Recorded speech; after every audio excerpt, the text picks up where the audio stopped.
दोस्तों आज का ये वीडियो देखने के बाद आपको ये बात तो जरूर समझ में आ जाएगी कि जैसे जैसे भारतीय हथियारों की डिमांड दुनिया भर के देशों में बढ़ती चली जाएगी, ऐसे ऐसे ही भारतीय कंपनियों को बदनाम करने की भी कोशिश की जाएगी। और आज इस चीज की शुरुआत हो भी चुकी है। आप सभी के याद ही होगा, अब से कुछ ही दिनों पहले फ्रांस ने भारत के Pinaka multi barrel rocket launcher को खरीदने में अपना इंटरेस्ट दिखाया था। और उस समय अमेरिका जैसे देशों की तरफ से ये बात बोली गई थी कि जो फ्रांस भारत के Pinaka multi barrel rocket launcher को खरीदने में इतना इंटरेस्ट दिखा रहा है, हम फ्रांस को ये बात बताना चाहते हैं कि भारतीय हथियारों की क्वालिटी इतनी भी ज्यादा अच्छी नहीं है। इस बात का जवाब देते हुए फ्रांस की तरफ से ये बात बोली गई थी कि हम भारतीय कंपनियों के साथ मिलकर कई अलग अलग हथियारों को बनाकर तैयार कर चुके हैं। और उस समय हमने ये चीज नोटिस की है कि भारतीय कंपनियों की तरफ से कभी भी क्वालिटी को लेकर कोई भी कॉम्प्रोमाइज नहीं किया जाता है।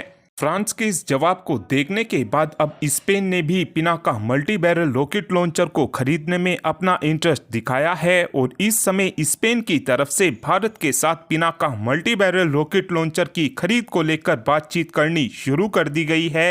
इस समय स्पेन भारत के Pinaka multi barrel rocket launcher को खरीदने में अपना इंटरेस्ट इसलिए भी दिखा रहा है क्योंकि जो हमारा Pinaka multi barrel rocket launcher है, इस रॉकेट सिस्टम का जो मेंटेनेंस है वो और रॉकेट सिस्टमों के मुकाबले काफी ज्यादा कम है। साथ में जो हमारा Pinaka multi barrel rocket launcher है, इसकी कीमत भी और रॉकेट लॉन्चर के मुकाबले काफी ज्यादा सस्ती है। अभी ये डील फाइनल भी नहीं हुई है, लेकिन उससे पहले ही अमेरिका की मीडिया की तरफ से ये बात बोली जाने लगी है कि जो HAL है यानी हिंदुस्तान एरोनॉटिक लिमिटेड, इनकी तरफ से रशिया को सीक्रेटली टेक्नोलॉजी ट्रांसफर की जा रही है। लेकिन यहाँ पर आपके मन में ये सवाल जरूर आ सकता है कि यार हम तो रशिया से पहले ही हथियारों की खरीद करते हैं, तो ऐसी HAL के पास कौन सी टेक्नोलॉजी आ गई जो भारत की तरफ से रशिया को दी गई है।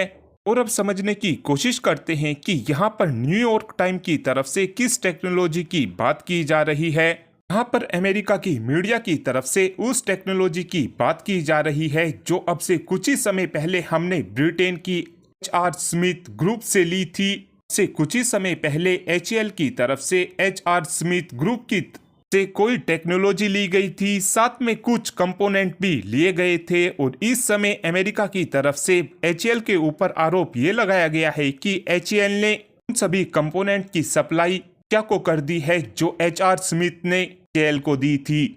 आपको बता दें कि जब HR स्मिथ ग्रुप से ये बात पूछी गई कि आपके कंपोनेंट HAL की तरफ से रशिया को दिए गए हैं, तो HR स्मिथ ग्रुप की तरफ से इस बात को साफ साफ मना कर दिया गया है। और HR स्मिथ ग्रुप का कहना है कि इस बात की हमारे पास कोई भी जानकारी नहीं है। और आपको ये बात भी बता दें कि जो न्यूयॉर्क टाइम्स की तरफ से ये बात क्लेम की जा रही है, इस बात का इनके पास भी कोई सबूत मौजूद नहीं है। इस बात का जवाब देते हुए हमारी सेंट्रल गवर्नमेंट की तरफ से बात बोली गई है कि हमने ऐसा कोई काम किया ही नहीं है। अमेरिका की तरफ से केवल हमारी HAL को बदनाम करने की कोशिश की जा रही है। और आपको बता दें कि आने वाले समय में जैसे जैसे HAL ग्रो करता जाएगा, ऐसे ऐसे ही हमको ये चीज डेफिनेटली देखने को मिलेगी कि अमेरिका और यूरोप के देशों की तरफ से HAL को बदनाम करने की कोशिश जरूर की जाएगी।